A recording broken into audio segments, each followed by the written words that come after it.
عايزة أقول لكم الحقيقة الاختراع ده مش بتاعي، اللي عمل الاختراع دول ناس في غزة، أو شُفت الفيديو ده في واحد غزاوي هو اللي عامله. عايزة أقول لكم بالرغم من الأوضاع اللي هُم عايشين فيها، بس بيعلمونا فعلًا إن إحنا الصبر والعزيمة، وإزاي نخلق من صفيحة نعمل منها فرن، أو نعمل نقدر نخبز عليها عيش. بجد ربنا يعينهم ويصبّرهم ويقويهم على اللي هُم فيه، وتحمّل المسؤولية والتغلُّب على اللي هُم فيه، الظروف القهرية اللي هُم فيها. عايزة أقول لكم إن الاختراع ده مش بتاعي، أنا شُفته كده حد غزّاوي وهو اللي عمله في فيديو كده، فقُلت أجرّبه ونشوف هيطلع كويس والّا لأ. هنجرّبه مع بعض، وهو حاجة بسيطة جدًا من إمكانيات بسيطة وسهلة جدًا. هتلاقي هيطلع معايا حاجة جميلة جدًا. يا ريت ما تنسوش تدعوا لإخواتنا اللي في غزة، ويا ريت ما تنسونيش في اللايك، تدعموني بلايك حلو منكم كده. لو أنتِ ضيفة عندي جديدة في القناة، يا ريت تنوريني بالاشتراك، كلمة اشتراك اضغطي عليها وفعلي زر الجرس على الكل، عشان يوصلِك بإشعارات جديدة إن أنا عملت فيديو جديد النهارده، وتنوريني في قناتي الجديدة. قبل ما نبدأ في الاختراع أوريكم طريقة العيش الأول. اختراع الفرن اللي احنا هنعمله: 4 كوبايات من الدقيق فقط، ومعلقة من الخميرة الفوري، ومعلقة كبيرة من السكر الحبيبات، وهفة كده أو ذرة من الملح، حاجة بسيطة من الملح، وكوباية لبن هعجن بيها، وقطعتين من الزبدة، أو يعني حوالي 10 جرام من الزبدة. وهنبتدي نعجن. أنا حبيت أوريكم الفيديو بس طريقة العجين الخبز قبل ما نعمله، عشان ما اجيبلكوش الاختراع على طول وتكونوا شفتوا طريقة العجين الأول. هابتدي أعجن، وكل ما الدقيق يعوز معايا هم 4 كوبايات بس، وعملت معايا كمية حلوة جدًا. 4 كوبايات من الدقيق، وعُزت عليهم كوباية ونُص من اللبن. يعني أنا الكوباية دي كمان هاملاها لبن تاني لحد ما العجين يلم معايا، وأكون متملكة من العجينة كده، وحسيت العجين حلو في إيدي. خلاص كده أنا الزبدة دي حوالي معلقتين كبار من الزبدة، الزبدة الصفرا أو الزبدة البقري، أي نوع زبدة عندِك، أو سمنة ممكن تستبدليهم سمنة، ومعلقتين كبار من الزيت على 4 كوبايات من الدقيق. لمِّت معايا اهي وبقت زي الفل خلاص كده، وابتديت إن أنا ضفت إيدي خالص من العجينة، هاعرف إن العجين ضبط معايا. كل الدقيق اتلم كده، وحسيت إن العجينة وإيدي نطفت خالص، خلاص هي كده يبقى العجينة ناجحة معايا 100%. ابتدي بقى أريحها خالص ساعة ساعتين زي ما أنت عايزة، عشان إحنا في توقيت الشتوا طبعًا، فهتاخد معايا وقت جامد أوي. مش زيت عشان ما تلزقش معايا، وهاسيبها ترتاح ساعتين 3، عشان إحنا في جو شتا. لو أنتِ مستعجلة عليها ممكن تدفي الفرن وتحطي العجين وتطفي الفرن على طول، هتختمر معاكِ بسرعة. أنا كلتها حوالي 3 ساعات، وبعد كده لقيتها اختمرت. ابتديت أقطع قطع بقى صغيرة كده أو كور صغيرة. لو وصلت معايا لحد دلوقتي في الفيديو، يا ريت تقولي لي أنتِ بتتابعيني من أنهي بلد، عشان أرحب بيكِ في القناة. وكمان لو واردة كده، لو قلب منكم حاجة بتفرحني في تعليقاتكم الحلوة. ويا ريت ما تنسينيش في اللايك، عشان هو اللي بيدعمني وبيرفع الفيديو ويديني تشجيع كمان. فيا ريت ما تنسينيش في اللايك. هابتدي أسيب العجين يرتاح، أو أنا قرصتها كده أو قطع كور صغيرة كده، وابتدي بقى أفردها دواير كده زي ما أنتِ بتشوفي. يعني أعملها على سمك كده رفيع كده. لو عندك عود ماشي تعملي بعود، لو عايزة تعملي بإيدك اعملي بإيدك. هابتدي بقى أفردها كده زي ما أنتِ شايفة كده على شكل دايرة كده، وابتدي أسيبها ترتاح. بين كل فترة وفترة أسيب الحاجة ترتاح. يعني أنا قطعتهم كور، سبتها ترتاح حوالي 10 دقايق، عشان لما أجي أفردها تبقى سهلة معايا جدًا في الفرد. لو أنتِ عملتها على طول بعد ما عملتِ لها الكور دي وجيتِ تفرديها، مش هتفرد معاكِ بكل سهولة زي ما أنتِ شايفة كده. ابتديت بقى أعمل كل ال10 أو 10 الكور اللي معايا، أو 11 كورة اللي معايا، بال4 كوبايات دي عملوا معايا 11 رغيف. عايزة أقول لِك عملوا معايا 11 رغيف من العيش، وكمان كان طالع معايا فظيع جدًا. وكمان هتشوفي الاختراع مش هيكلفِك حاجة، وكمان اختراع بسيط وغير مكلف. خلصت الكمية اللي معايا خلاص اهي، وريحتها، وهاسيبها بقى اغطيها عشان وشها ما ينشفش مني. هبتدي اجيب فوطة واغطي الصينية كمان اللي انا عاملاها التانية دي. ابتديت اعملها بسمك كويس جدًا، مش تخينة ولا رفيعة، عشان تستوي معايا ويبقى وشها محمر كده وحلو. وتعلى معايا. تعالوا بقى نشوف الفكرة بتاعتنا الأساسية، وفكرة الفيديو الأساسي أصلا اللي احنا عاملينها.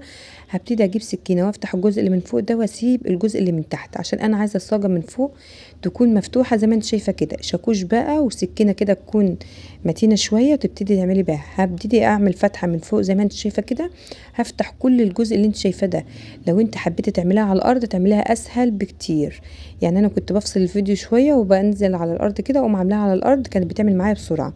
شاكوش كده وسكينه متينه شويه، وتبتدي تفتحي الجزء اللي من فوق ده، وتنزلي من على الجنب برده بفتحه، وتنزلي من على الجنب التاني بفتحه، وتعملي حاجه كده زي ما تكون مربعه معاكي. هكون بصوا نازله كلها، يعني هتبقى ايه، مربعه كده زي ما تكون حاجه مربعه، وتنزلي بالصاج لتحت. هتشوفوا دلوقتي في الفيديو. يعني حاجه مش متعقده خالص، لا حاجه بسيطه، وكمان ممكن تعملي منها افكار كتيره جدا.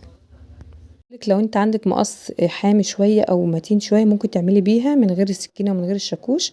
ابتديت اجرب كده بالمقص، بس برضو ما قدرتش بالمقص، لان المقص ما كانش متين معايا قوي. فابتديت اكمل بالسكينه تاني وبالشاكوش زي ما انت شايفه كده. ابتديت انزل واخلي حوالي كده 10 سنتي من تحت، يعني فتحت الجزء كله اللي انت شايفاه ده، عملت زي ما يكون باب كده حاجه مربعه من اول فوق، وسبت الجزء اللي من تحت ده. الجزء اللي من تحت ده بقى هقوم تانياه كده عشان اعمل حماله او احط الشبكه اللي هحط عليها الفحم.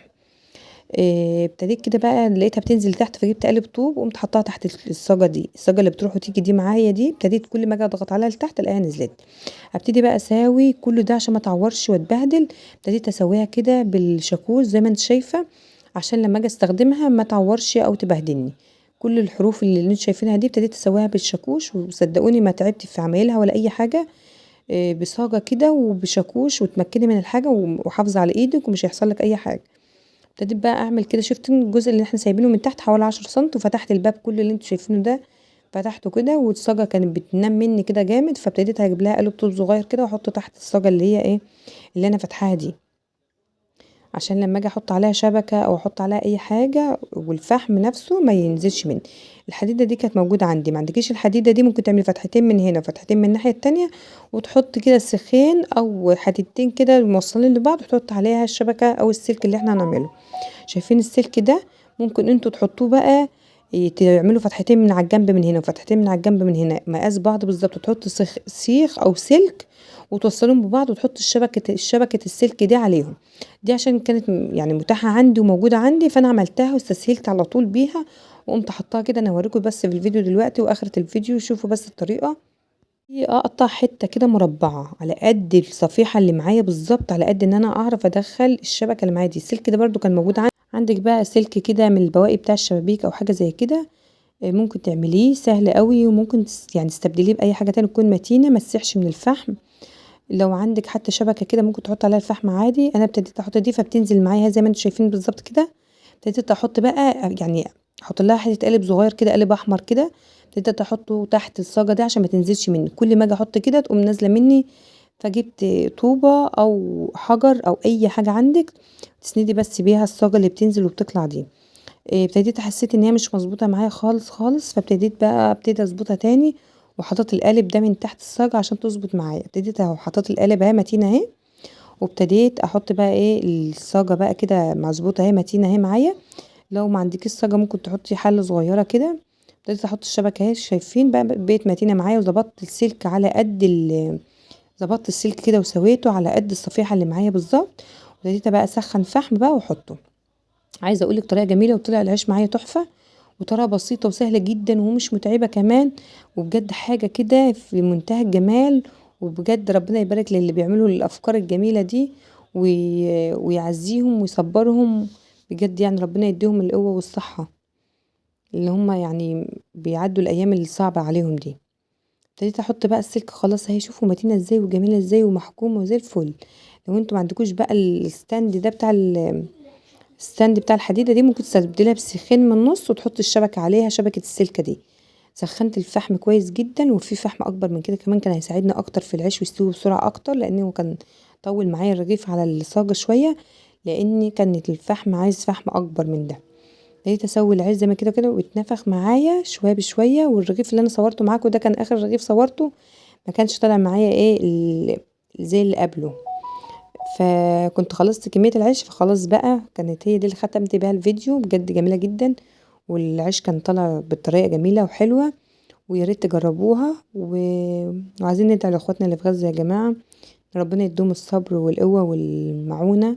حمري بقى وش الرغيف، ممكن تحطيه تحت كده في الصاج اللي من تحت كده مع سخونيه الصاج، بيحمر الرغيف، بس هو بياخد وقت جامد، ويعني بياخد هو عايز صبر صراحه. يعني هو الفكره دي حلوه بس عايزه وقت جامد قوي، يكون الفحم كتير وسخن، وخد معايا وقت كبير عشان خاطر الفحم كان قليل، وكمان ما كانش يعني كان عايز فحم اكتر من كده، فكان في وقت كان بياخد معايا وقت جامد الرغيف على الصاجه او على الصفيحه اللي احنا عاملينها.